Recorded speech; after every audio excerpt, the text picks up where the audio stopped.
vamos ter a palavra de Deus nessa noite. Culto de jovens e adolescentes. Que Deus abençoe os jovens e adolescentes nessa noite. Que vocês continuem sendo uma bênção na mão de Deus. Que Deus há de recompensá-los. Gênesis 6:12 diz assim: E viu Deus a terra, e eis que estava corrompida, porque toda a carne lhe havia corrompido o seu caminho sobre a terra. No verso 7, no capítulo 7, verso 1, perdão. Depois disse o Senhor a Noé: Entra tu e toda a tua casa na arca, porque tenho visto que és justo diante de mim nesta geração. Versículo 5: E fez Noé conforme a tudo que o Senhor lhe ordenara. Amém. Podem se sentar. Glória a Deus. Nessa noite nós estamos no culto de jovens e adolescentes com o tema Família na Arca. É isso? Traga sua família para a arca. Você pode baixar mais um pouquinho, por favor, em nome de Jesus. Obrigado. E a Bíblia,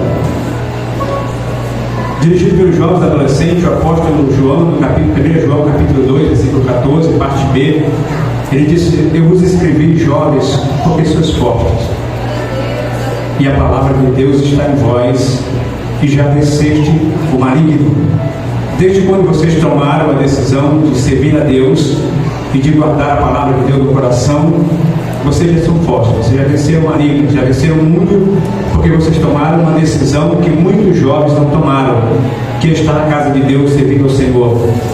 Davi disse: Guardei a tua palavra no meu coração para não pecar contra ti. E o jovem que toma essa decisão, o apóstolo João está dizendo que ele é forte, porque ele escolheu guardar a palavra de Deus, e ele já venceu o maligno, ele já renunciou às coisas do mundo para servir a Deus. Isso é importante. Eclesiastes capítulo 12, versículo 1, a Bíblia vai dizer: Lembra-te do teu Criador no dia da tua mocidade, antes que venham os maus dias e cheguem os anos dos quais venhas a dizer: Não tenho neles contentamento. Sabemos que a juventude é a melhor parte da vida de um homem, de uma mulher, é a melhor parte. É onde está a força, é onde está a beleza, é onde está o vigor. Essa é a melhor parte da vida de um homem, a juventude. Por isso é difícil para alguém escolher servir a Deus na juventude, porque o mundo lhe oferece muitas coisas que eles desejam, eles são atraídos, que a pessoa que é jovem é atraído, porque todos nós que estamos aqui já fomos jovens um dia, sabemos quanto é difícil servir a Deus em meio a tantas oportunidades que o mundo oferece. Mas o jovem que toma essa decisão de servir a Deus, ele é bem-aventurado. Ele já venceu o maligno, porque ele guardou a palavra de Deus no seu coração. E isso é importante, que vocês continuem servindo ao Senhor, porque certamente a recompensa ela virá para a vida de vocês. Deus há de recompensá-los e há de usá-los como instrumento, porque nessa terra tudo aqui é passageiro, tudo passa, tudo é rápido. Moisés, escrevendo no Salmo 90, ele diz que a vida de um homem é de 70 anos, e alguns pela sua robustez chegam aos 80. Mas o melhor deles, diz, é canseira e fada. Então servir a Deus é a melhor decisão que alguém toma, e principalmente o jovem toma essa decisão de servir a Deus, é um privilégio. Vocês terão a recompensa eterna, que é o mais importante. Glória a Deus. Então nós estamos diante de um tema muito importante, trazendo a sua família para dentro da arca. Se eu errar, me perdoe, trazendo a sua família para a arca. E nós olhamos que a arca, ela tem uma relação com a igreja, um entendimento, né? uma figura de linguagem quando se fala de arca e de igreja, porque a arca foi, na época, criada por Noé, quando Deus anunciou a Noé que ele traria um dilúvio sobre a terra e destruiria toda a terra, toda a humanidade, porque a humanidade havia se corrompido. A Bíblia diz que a terra estava cheia de violência e o povo estava corrompido, o povo não tinha temor mais de Deus, o povo não temia a Deus, o povo não andava na presença de Deus, o povo não obedecia mais a Deus. Então, por a violência, pela desobediência, por o pecado ter se multiplicado e o povo ter se afastado de Deus, a Bíblia diz que Deus olha para a terra e disse: eu me arrependo de haver feito o homem, porque Deus fez o homem com o propósito de o homem adorar. O propósito do homem é ter comunhão com Deus. Deus está perto do homem. Esse é o propósito de Deus. Deus não fez o homem para viver no pecado, para viver fazendo as coisas que desagradam a vontade de Deus. Até porque a Bíblia diz que todos os dias, quando Deus fez Adão e Eva, ele visitava Adão e Eva na virada do dia. Aí todos os dias ele visitava-os, ter um momento com eles, porque essa é a vontade de Deus, de ter um relacionamento com o homem. Porém, a Bíblia diz que quando multiplicou-se as pessoas, naquela época as pessoas começaram a pecar e se entregaram ao pecado. A terra ficou cheia de violência, o pecado multiplicou, as pessoas já não queriam mais saber de Deus. Isso é terrível. Quando nós olhamos para essa geração agora, atualmente, nós vamos entender que essa geração está exatamente como a geração de Noé. As coisas estão terríveis, as pessoas falam o que querem, elas falam coisas que você jamais, a gente que já está depois, que já passou dos 40 anos, você jamais imaginou ver hoje o que está vendo. O que as pessoas falam nas redes sociais, o que elas falam de Deus, sem nenhum temor, como se elas não tivessem sido ensinadas, não conhecessem a Deus. É terrível. Então nós podemos olhar para a Bíblia Sagrada e entender que essa geração está exatamente igual à geração de Noé. Por isso o fim se aproxima, por isso o fim está próximo. Glória a Deus. Aí Jesus vai dizer em Mateus capítulo 24, no versículo 36 em diante, ele diz: assim como foi no dia de Noé, assim será também a vida do Filho do Homem. Porquanto, assim como nos dias anteriores ao dilúvio, comiam, bebiam, casavam-se e davam-se em casamento, até o momento em que Noé entrou na arca, e não perceberam, até que veio o dilúvio e levou a todos. Assim será também a vida do Filho do Homem. Ele está alertando, Jesus está dizendo que naquela época Noé estava pregando a palavra de Deus, enquanto ele construía a arca, ele anunciava a justiça de Deus.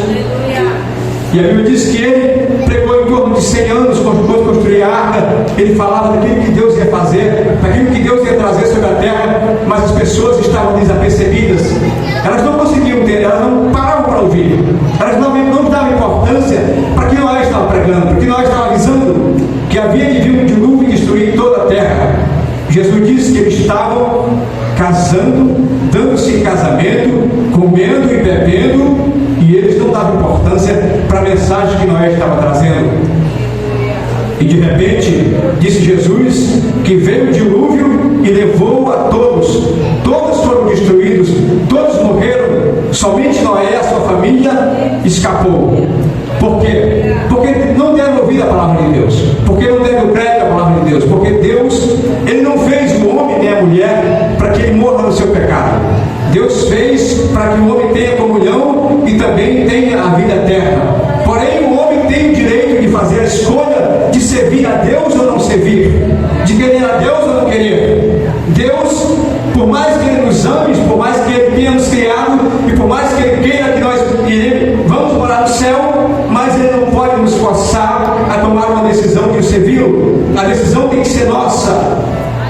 A parte dele Ele já fez, que foi enviar o seu Filho para morrer na cruz do Calvário, para morrer por nós, sacrificar o seu único Filho para nos resgatar do pecado. Quando o homem cai ali no jardim do Éden, quando ele come o fruto do pecado, o fruto que Deus ordenou que ele não comesse, a Bíblia diz que entra o pecado, e juntamente com o pecado entra a morte, e dali por diante vai se multiplicando o pecado, e a tendência é que as coisas fiquem pior. Ficou ao ponto que Deus teve que destruir aquela geração. Ele disse: faz uma arca para ti, Noé, e entra nela tu e a tua família, porque eu vou destruir a terra com o dilúvio. Porque o homem havia se afastado da presença de Deus, o homem havia se entregado no pecado, o homem havia feito uma escolha. A terra estava cheia de violência, as pessoas já não se amavam mais, as pessoas humilhavam, porque isso naquela época havia gigantes, havia homens valentes, homens terríveis, a ponto de um homem matar o seu pai, se casar com a sua mãe e ter filho com ela. Isso era terrível aos olhos de Deus, era o pecado. O pecado, cada vez mais, ele traz consequências terríveis para a vida do homem. Por isso Deus, Ele não quer que o homem se aprofunda do pecado. Deus quer que o homem se afaste do pecado e se aproxime de Deus. Porque quanto mais o homem vive no pecado, mais ele vai ser destruído, mais ele vai se destruir. Mais coisas terríveis vão acontecer na sua vida, até que chega a morte, até que chega o ponto que ele vai perecer. Como disse o apóstolo Paulo em Romanos capítulo 6, versículo 23,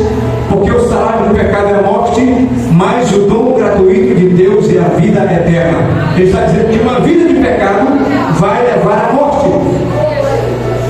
Porém, o dom gratuito de Deus é a vida eterna em Cristo Jesus, nosso Senhor.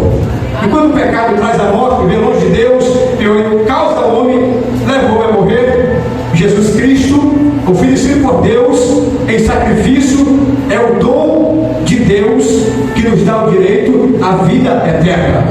Então o propósito de Deus para o homem não é que o homem viva uma vida de pecado.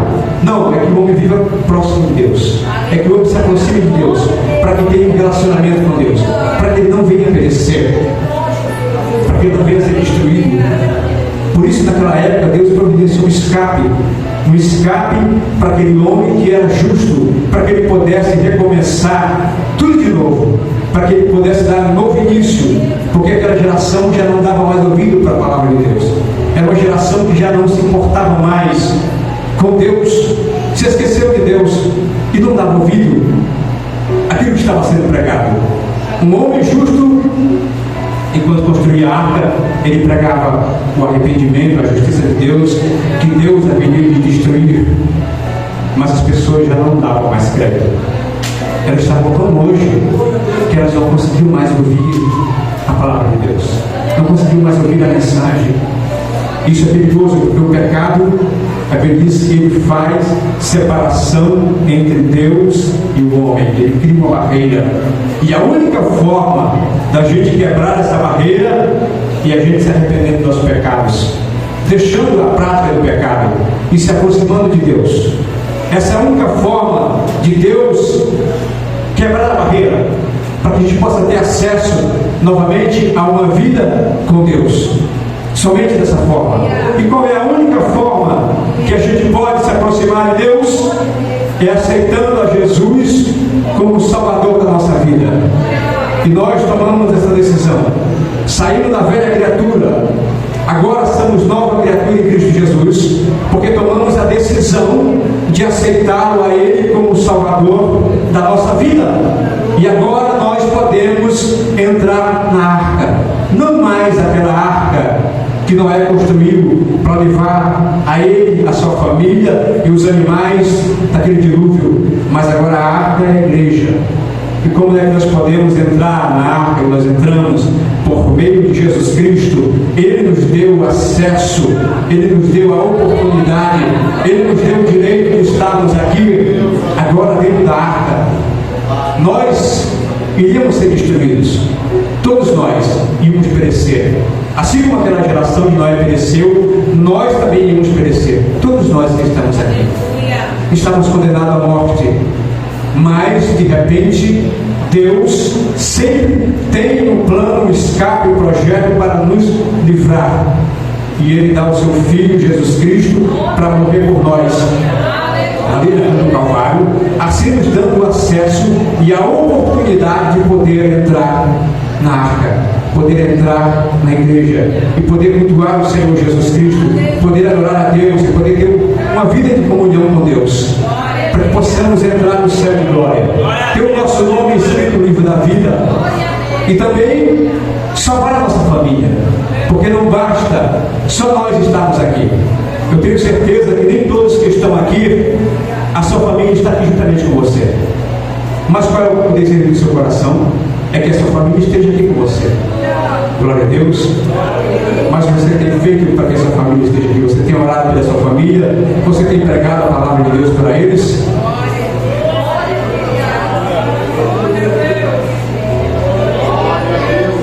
Glória a Deus.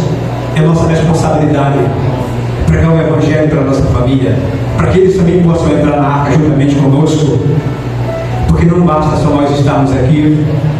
As pessoas também precisam vir para a arca, elas precisam vir para a igreja, e para isso é necessário que nós preguemos o Evangelho para ela, nós apresentemos Jesus para ela, para que elas conheçam a Cristo também e aceite a Ele como Salvador da sua vida, porque um dia se aproximam da volta do Senhor. Glória a Deus, louvado seja Deus. Jesus diz: assim como foi no dia de Noé, assim será também a vida do Filho do Homem. Porquanto, assim como nos dias anteriores ao dilúvio, comiam, bebiam, casavam e davam-se em casamento, até o momento que Noé entrou na arca e não perceberam, até que veio o dilúvio será também a vida do Filho do Homem. Ele será da mesma forma que aconteceu no dia de Noé, que as pessoas pereceram por não dar crédito, por não ouvir a mensagem da justiça. Vai acontecer quando estiver próximo da vida de Jesus, quando Ele voltar. As pessoas vão estar desapercebidas também, está dizendo. Mas nós, como igreja, temos a responsabilidade de pregar o Evangelho para as pessoas, para que elas venham crer no Senhor Jesus, para que elas venham olhar para Ele e venham aceitar como Salvador. Eu estava vendo um vídeo agora, ontem, vai ter, ou já teve um show de uma cantora, acho que é norte-americana, no Rio de Janeiro, e uma pessoa, um jovem, estava dizendo palavras muito fortes, dizendo: nós vamos fazer um culto a ela, nós vamos e fazer um monte de palavrão, palavras que vão contra os princípios bíblicos, que vão contra Deus. Isso demonstra o quanto as pessoas estão desapercebidas, o quanto elas não estão dando importância para o Evangelho, enquanto elas estão envolvidas nos prazeres do mundo, enquanto elas estão mergulhadas no pecado, como a geração de Noé estava mergulhada no pecado, e não dando importância para a mensagem que havia sido pregada, que estava sendo pregada. E isso é terrível, olhar para as pessoas e ver que não há mais temor, que não há mais desejo de ouvir a palavra de Deus. Que muitos já fizeram a sua escolha de se envolver com o pecado, de se entregar ao pecado. Mas Cristo está chamando para aqueles que conta conosco, espera a decisão de muitos ainda. Por isso Ele ainda não voltou para levar a sua igreja. Glória a Deus. Mas você, jovem, adolescente, irmãos, irmãs, nós temos a missão e a responsabilidade de pregar a palavra de Deus, de levar o Evangelho às pessoas, para que elas aceitem a Jesus como Salvador e elas não venham perecer. E elas não venham perecer. E elas não venham ser destruídas, que nem a geração de Noé foi destruída, porque não deu crédito na palavra de Deus. Cristo conta conosco para pregar o Evangelho, para falar para as pessoas que o dia se aproxima, que as horas estão se aproximando, que Ele está voltando, tudo está se cumprindo, a palavra de Deus está se cumprindo e vai se cumprir a cada dia. E Cristo conta conosco para pregar a sua palavra, para que as pessoas aceitem a Jesus como Salvador da sua vida, e assim elas não venham perecer, e assim elas não venham a ser lançadas no abismo eterno. Deus conta com a igreja, Deus conta conosco, é nossa responsabilidade. Assim como Noé não se recusou, não se acovardou, ele pregou o Evangelho durante 100 anos praticamente, todos os dias enquanto construía aquela arca. Porém aquela geração, ela não deu crédito, por isso eles foram destruídos todos, destruídos porque tomaram a decisão de viver longe do Senhor, tomaram a decisão de não servir a Deus, tomaram a decisão de viver envolvido no pecado, na violência, em todos os tipos de pecado. E a Bíblia diz que Deus ama o pecador, mas aborrece o pecado. Deus ama. As pessoas dizem: não, mas Deus, Ele é amor, Ele não vai permitir que eu seja destruído. Ele é amor, mas Ele é justiça também, diz a Bíblia. E o amor de Deus se manifesta em Jesus Cristo. E se o homem rejeita a Cristo, ele rejeita o amor de Deus. Então a oportunidade de Deus para este mundo destruído, esse mundo que está caminhando a passos largos para o abismo, é Jesus Cristo. Se o mundo rejeita a Cristo, ele rejeita também a oportunidade. E você, jovem, adolescente, igreja do Senhor, é nossa responsabilidade anunciar a Cristo, ao Senhor, para as pessoas, para a sua família principalmente. Não desista de anunciar a sua família. O meu pai, ele morreu ano passado, ele tinha 83 anos. O pai não gostava de crente. E a gente aceitei Jesus e durante 25 anos a gente orou por ele. 25 anos e ele aceitou Jesus, depois de 25 anos ele morreu com Cristo. Então, nunca é tarde para pregar o Evangelho para alguém, para sua família, para alguém que muitas vezes não dá crédito, muitas vezes não ouve, muitas vezes despreza o que você fala, muitas vezes não acredita em você como jovem, como adolescente, mas você deve pregar o Evangelho para a sua família. Pregue para o seu pai, pregue para a sua mãe, pregue para os seus irmãos, pregue para os seus amigos, mas também seja um exemplo para eles, para que eles olhem você e digam: esse aqui é servo de Deus, esse aqui é crente, para que eles sintam desejo de ser igual a você. Mas nunca desista de falar, porque para Deus nada é impossível. Que para a gente parece ser difícil, e é difícil para nós, é impossível para nós salvar alguém, mas para Deus não é impossível. Para Deus é possível. Basta que você continue andando na presença de Deus, como andou Noé, fazendo tudo conforme a palavra de Deus ordenar, obedecendo a palavra de Deus, tendo uma vida de santidade, de obediência à palavra de Deus. Deus vai salvar a sua casa. E você, juntamente com a sua família, com a sua casa, vai estar servindo ao Senhor. A Bíblia diz em Romanos capítulo 8, versículo 28, dizendo: e sabemos que todas as coisas cooperam juntamente para o bem daqueles que amam a Deus. Todas as coisas. Eu quero nessa noite tomar um pouco desse tempo para contar um testemunho. É por isso que eu estou aqui. Eu fiz um propósito com Deus e de contar esse testemunho sempre que tivesse a oportunidade. Durante uns 5 anos atrás, 6 anos atrás, eu adoeci de uma enfermidade, e essa enfermidade eu fiz vários exames, e exame de imagem, exame de sangue, os exames, e nunca deu nada, nunca detectou nada, o médico nunca chegou no diagnóstico exato. Mas eu vinha sofrendo com essa enfermidade, eu sentia dores todos os dias eu sentia dores, pela manhã, dores no dia, dores à noite. E às vezes eu ia para o trabalho sentindo dores ali, me esforçava para estar ali, mas só Deus sabia como eu estava me sentindo. E passou-se alguns meses, passou 1 ano, 2 anos, 3 anos, e eu sempre pedindo a Deus: Senhor, me cura dessa enfermidade. Tomei todos os remédios que o médico passou, e até os que eu pesquisava na internet que poderia supostamente ser bom para aquela enfermidade, e não fiquei bom. A enfermidade permaneceu ali, sentindo dor todos os dias.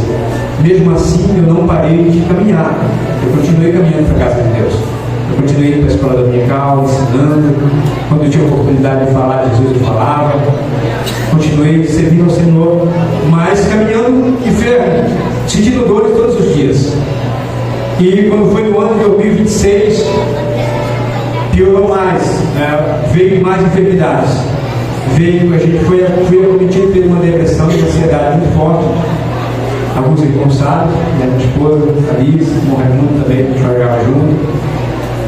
E alguns outros irmãos. Foi um momento muito difícil para mim, muito difícil mesmo. Quem nunca passou por depressão e ansiedade, peça a Deus para nunca Deus permitir você passar por esse vale, porque é algo terrível, terrível. É uma tristeza profunda, algo que não dá para explicar. É algo que a vida parece perder o sentido para você. É muito triste. A gente busca força, mas não encontra. Você ora e parece que Deus não te responde. É como se você não estivesse sendo respondido. Porém, Deus está com você, Ele está perto. Ele disse: eis que estou convosco todos os dias até a consumação do século. Mas você não consegue perceber. É como se você tivesse um bloqueio, você não consegue perceber. Tudo que você sente é um vazio na sua alma e uma tristeza muito forte, que te traz uma angústia frequentemente, todos os dias. E as pessoas podem até olhar para você, para alguém que está passando por esse momento, e achar que ele está bem, porque a pessoa está andando normal, está trabalhando, está estudando, mas só ele sabe como está o seu interior, como ele está passando, o que está acontecendo com ele. Então se intensificou mais nesse ano de 2026. Depois veio o problema de insônia, que eu passei praticamente 1 mês sem conseguir dormir.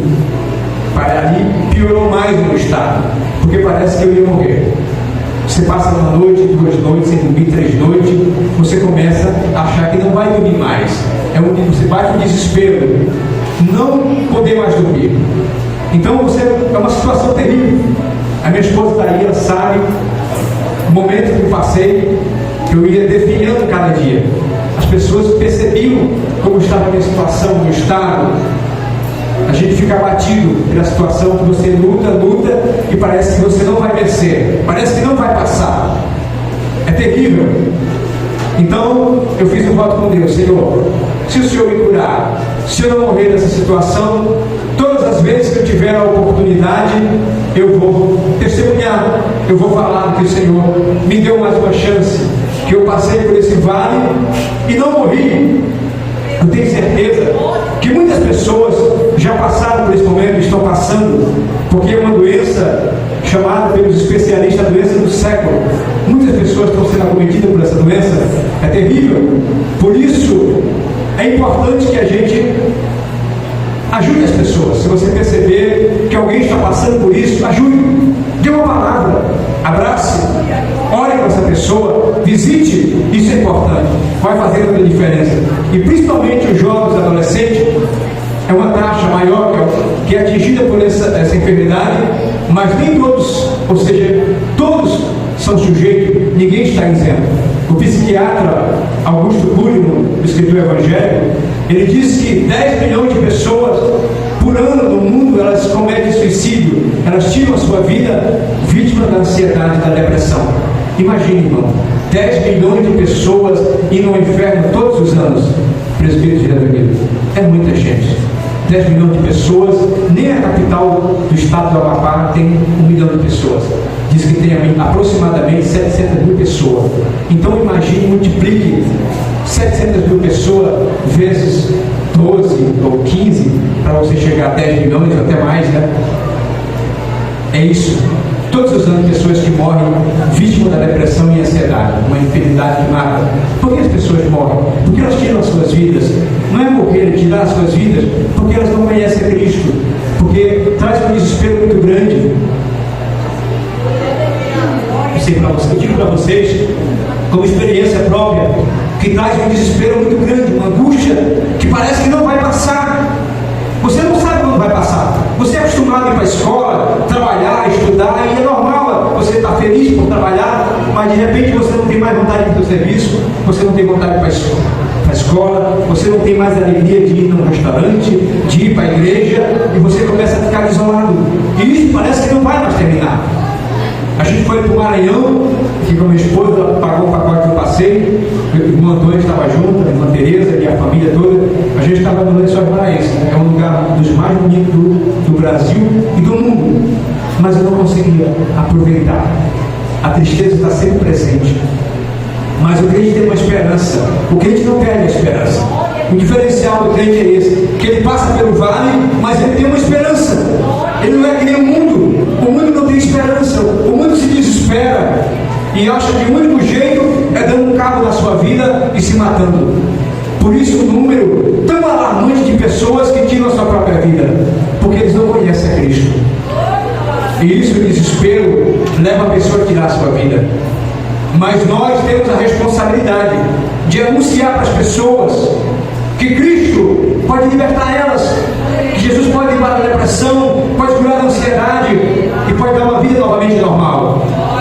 Mas é necessário que elas ouçam isso de você, que é jovem, que é adolescente, que é crente, que é servo de Deus, que é serva de Deus. Você tem que ter uma palavra. Jesus pode curar da depressão, Jesus pode curar da ansiedade. Aí você diz, mas por quê? Você não é crente? Por que você passou por isso? Você não era crente? Sim, não sou crente. Mas a Bíblia diz que o mal sucede a todos. Sucede ao bom e sucede ao mal. Sucede ao justo e sucede ao ímpio, ao pecador. Então ninguém está isento, todos estão no seu jeito. A Bíblia diz assim: uma chuva vem para aquele que é bom, ela vem para o que é mal também. E o mal também sucede a todos, irmãos.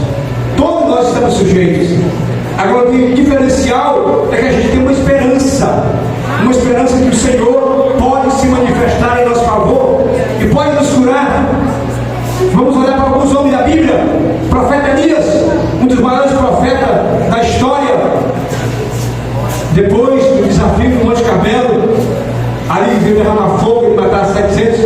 400 profetas de Baal, mais 450 de Azera. A Bíblia diz que ele foi ameaçado de morte e ele se isolou numa caverna e ficou profundamente triste, desejou a morte. Poderia estar com uma depressão também, mas Deus visitou ele, restaurou ele novamente e ele voltou a caminhar. Então todos nós estamos sujeitos a esse momento, a passar por esses vales. Porém, o crente não pode desistir. Ele tem que continuar esperando em Deus. Eu sei que o meu Redentor vive, como disse Jó, e que por fim ele se levantará sobre a terra. Glória a Deus. E ele me deu vitória. Ele me tirou desse vale. Ele me tirou dessa tristeza, dessa ansiedade, dessa insônia. E agora eu posso dormir. E agora eu posso louvar o Senhor. E agora eu posso andar para a casa de Deus. Mas eu tive que testemunhar. Eu tive que ser grato a Deus. Deus espera de nós gratidão. Deus espera que você seja grato. Quando você passar por uma luta e quando você tiver vitória, testemunhe. Testemunhe. Porque Deus espera de nós que sejamos gratos a Deus. Que nós contemos as bênçãos. Porque tem pessoas que vão passar pelo mesmo vale que você. E elas precisam ouvir o seu testemunho para que elas acreditem que é possível também ela receber o seu milagre. Todas as coisas cooperam juntamente para o bem daqueles que amam a Deus, daqueles que são chamados segundo o seu propósito. Todas as coisas. E quando nós lemos esse versículo, a gente pensa logo que é só as coisas boas, mas é todas as coisas. É as coisas boas, as coisas ruins, é as perdas, as enfermidades, a tristeza. Todas as coisas cooperam juntamente para o bem daqueles que amam a Deus.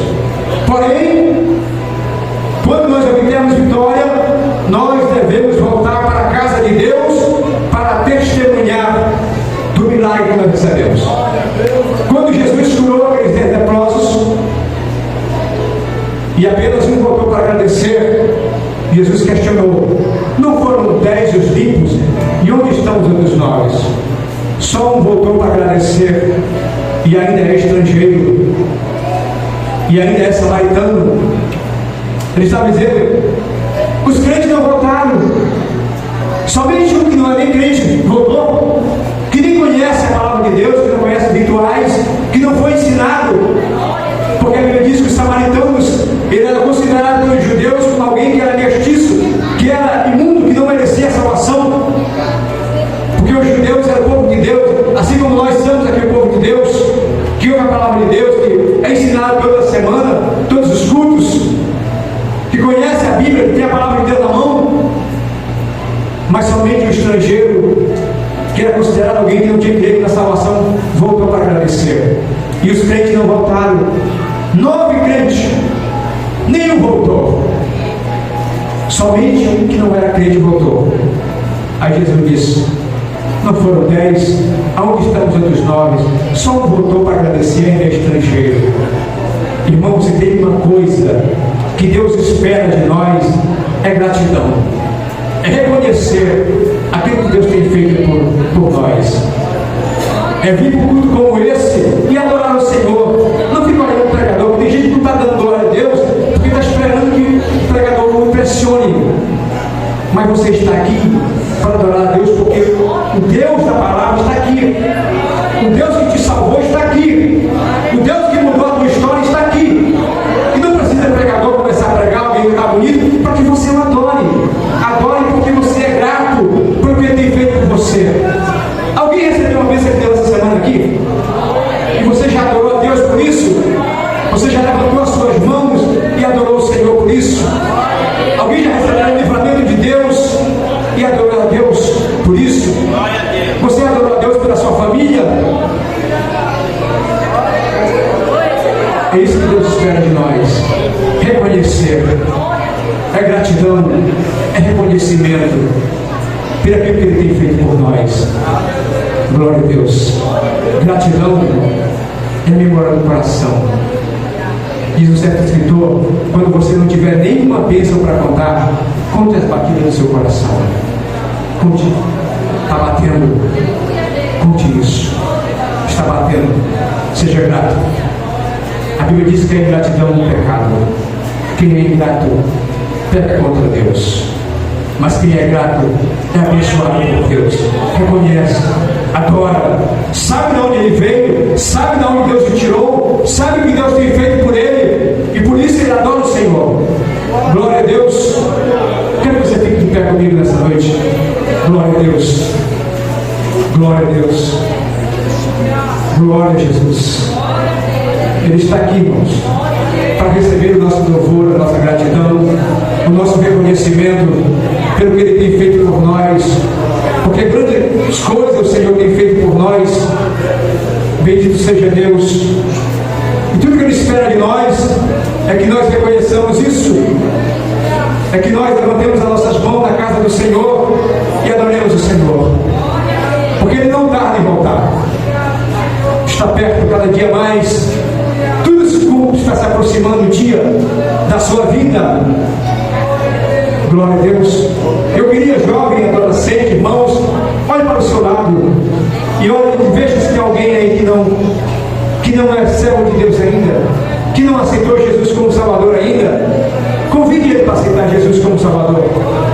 Tem alguém ainda que não conhece a Cristo nessa noite, que você possa ter convidado para vir cultuar a Deus juntamente conosco? Convide ele para aceitar Jesus como Salvador. Alguém que está afastado da presença de Deus, mas que sabe, necessita, que precisa fazer uma aliança com Deus novamente? Glória a Deus. Que precisa consertar a sua vida, que precisa e que quer morar no céu, porque é necessário. O apóstolo João diz, 1 João capítulo 5, versículo 11: quem tem o Filho tem a vida, quem não tem o Filho de Deus não tem a vida eterna. Todos aqui já têm o Filho de Deus? Levante a sua mão. Todos já aceitaram Jesus como Salvador? Todos já têm o seu nome escrito no livro da vida? Glória a Deus. Então adore o Senhor, glorifique a Deus, porque Ele veio para te abençoar nessa noite, para mudar a tua história. E não esqueça que não importa o vale que você esteja passando, Jesus passa contigo. Ele não vai te deixar só. Ele não te deixa só. E o propósito de Deus para nós, o maior propósito de Deus para nossas vidas, é a salvação, tanto da nossa como da nossa casa. Mas é importante que nós priorizemos a nossa família. 1 Timóteo capítulo 5, versículo 8 diz: aquele que não cuida dos seus, e principalmente da sua família, negou a fé e é pior do que o infiel. Então aí está a responsabilidade de primeiramente a gente anunciar a Jesus Cristo para a nossa família, para que eles possam juntamente conosco entrar na casa de Deus, adorar o Senhor e ter o direito de vida eterna. É nossa responsabilidade pregar a eles, porque a nossa família é a prioridade. É isso que Deus conta conosco. Noé não salvou ninguém além da sua família, mas salvou os seus filhos, a sua esposa e a sua nora estavam com ele, a sua família estava com ele. Então é nossa responsabilidade anunciar primeiramente a nossa família. Que Deus em Cristo nos abençoe, em nome de Jesus.